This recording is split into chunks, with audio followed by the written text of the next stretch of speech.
engkau sukai mana? Orang yang berperang atau orang yang membaca Al-Quran? Apa kata Sufyan? Faqala, maka berkata Sufyan, yaqra'ul Quran. Saya lebih senang orang yang membaca Al-Quran. Li'annan nabiyya, sesungguhnya Nabi sallallahu alaihi wasallam qala, bersabda, khairukum, paling baiknya kalian, man ta'allama Al-Quran, adalah orang yang belajar Al-Quran, wa 'allamahu, dan mengajarkannya. Sufyan ditanya, wahai Sufyan, lebih engkau sukai mana? Orang yang berperang di jalan Allah ataupun orang yang membaca Al-Quran? Kata Sufyan, seorang ulama, saya lebih suka orang yang membaca Al-Quran. Kenapa?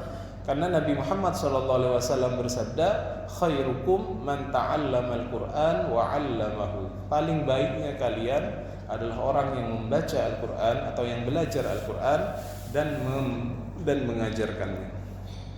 Jadi antara orang yang belajar dan yang mengajar ini sama dalam kebaikan. Nah, makanya tidak ada kata terlambat untuk belajar Al-Quran. Alhamdulillah di sini ada Ustadz Khalil. Beliau itu dulu sanadnya bersambung sampai Kiai Haji Basori Alwi yang ada di Malang, almarhum.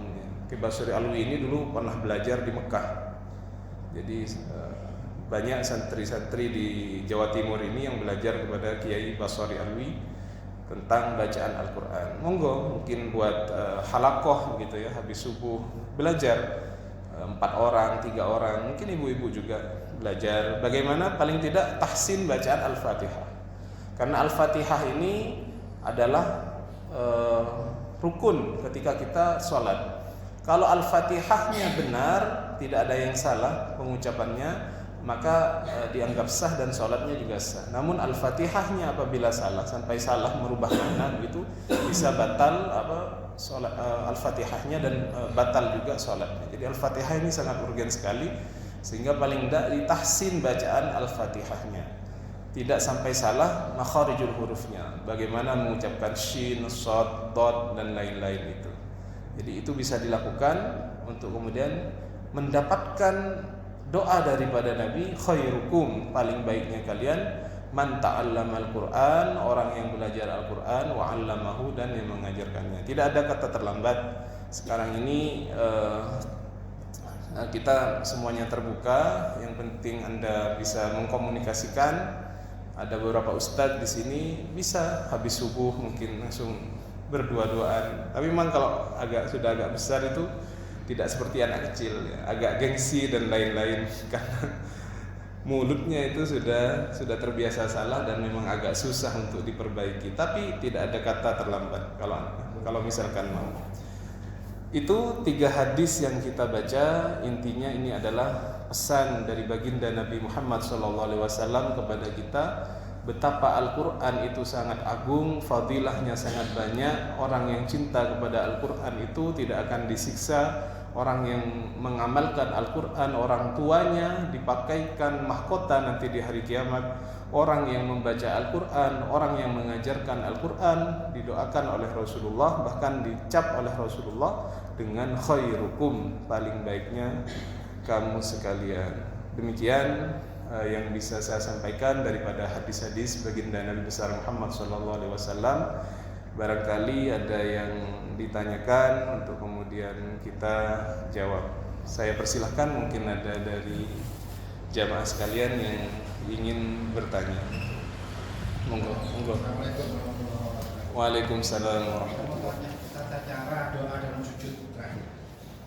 Nomor 2, tata cara wudhu untuk membasuh kaki seperti apa? Apa boleh hanya disiram atau gimana? Baik, terima kasih. Doa di sujud terakhir ketika sholat. Baik. Jadi memang begini, katanya ulama itu, sujud itu adalah ketika seorang hamba aqrabu ma yakunul abdi wa rabbih fahuwa sajid. Posisi terdekat seseorang hamba kepada Allah Subhanahu wa taala ketika dia sujud. Maka hendaklah engkau memperbanyak dalam sujud itu terhadap doa. Doa itu bagaimana? Tentunya kalau kita orang Indonesia doa itu biasanya menggunakan bahasa Arab yang sudah kita hafal.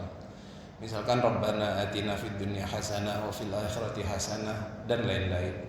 Doa-doa yang sudah kemudian dilazimi oleh para imam dan sering didengar oleh kita, biasanya kita hafal. Makanya doa-doa seperti itu kita baca.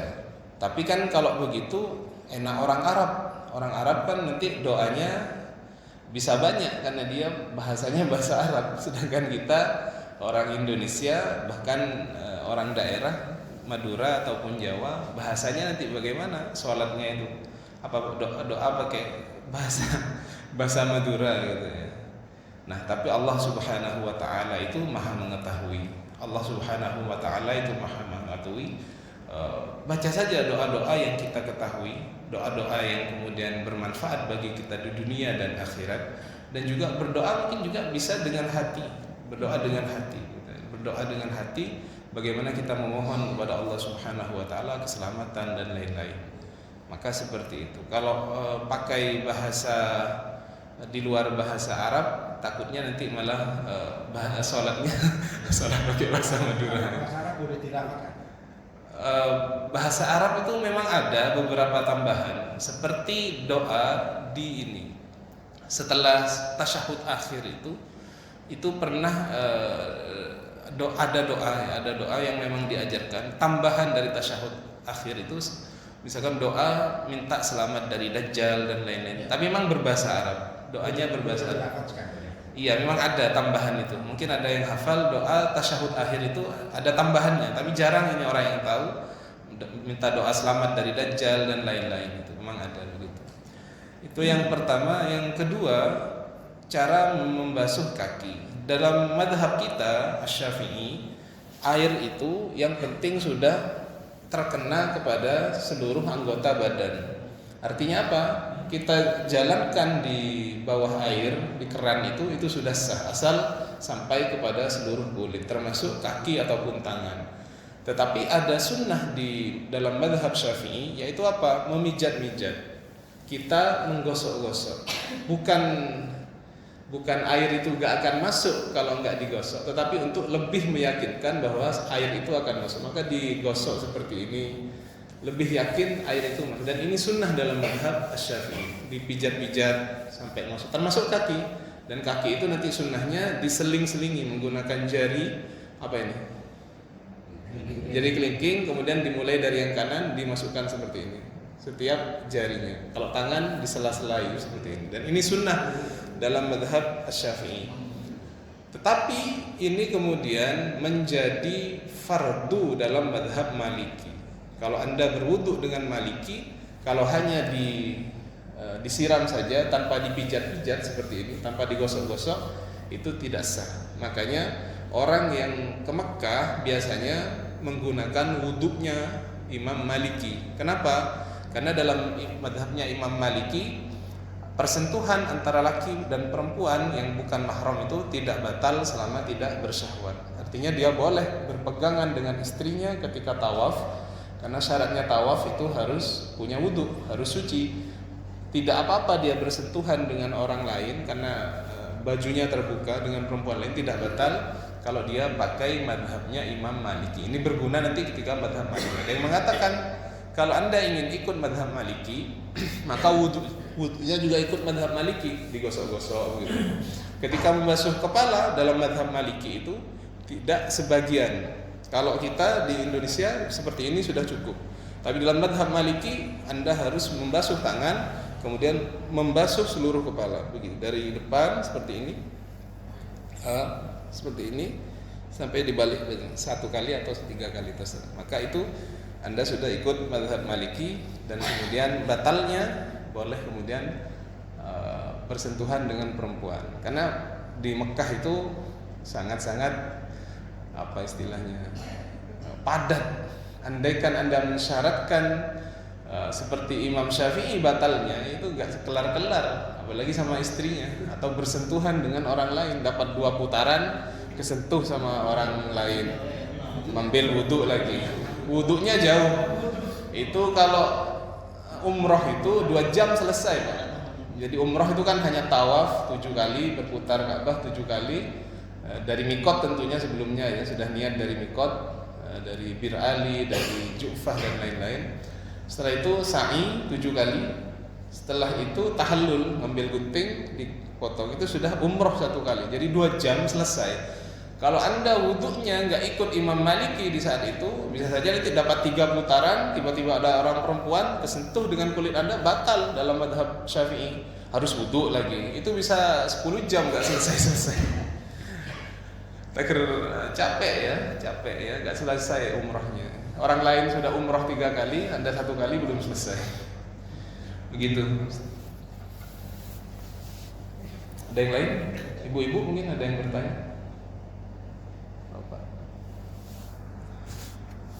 Baik, alhamdulillah sudah tidak ada bertanya. Mudah-mudahan apa yang kita pelajari ini menjadi ilmu yang manfaat bagi kita. Amin Allahumma amin. Kita akhiri dengan doa. Bismillahirrahmanirrahim. Alhamdulillahirabbil alamin. Wassallallahu ala sayyidina Muhammadin wa ala alihi wa sahbihi ajma'in.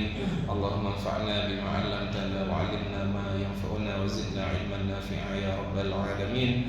Allahumma ij'al jam'ana hadha jam'an marhuma wa tafarruqana min ba'dihi tafarruqan ma'suma wa la taj'al fina shaqiyyan wa la mahrum. Allahumma la tada' lana fi majlisina hadha dhanban illa ghafartah wa la hamman illa farajtah wa la daynan illa qadaytah wa la hajatan min hawaij dunya wa la ridan wa la salah illa qadaytaha wa yassartaha ya rabbal alamin. Wa sallallahu ala sayyidina Muhammadin wa ala alihi wa sahbihi wasallam. Subhana rabbika rabbil izzati amma yasifun wa salamun ala mursalin walhamdulillahi rabbil alamin. Bisirril Fatihah.